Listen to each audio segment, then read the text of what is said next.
इमाम हसन कहते हैं कि एक पूरा दिन गुजर गया, खाने को कुछ ना मिला।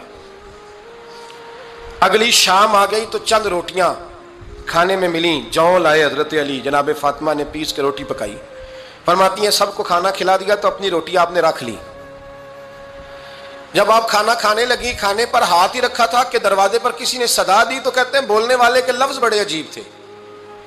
जिसने सदा दी ना उसके लफ्ज बड़े अजीब थे। कहने लगे और रसूलुल्लाह की बेटी, मैं 2 दिन से फाके में हूं तो मुझे पता है इस घर से रोटी जरूर मिलेगी। जनाब फातिमा ने ना खाना उठाया, इमाम हसन को कहने लगी बेटे दे आ। जनाब हसन कहते हैं मुझे बड़ी तकलीफ हुई। हम सब खाना खा चुके थे, मौला अली भी खा चुके थे, सिर्फ मेरी अम्मा ने नहीं खाया था। माँ और बेटे का प्यार और फिर हसन हुसैन और सैयदा का प्यार।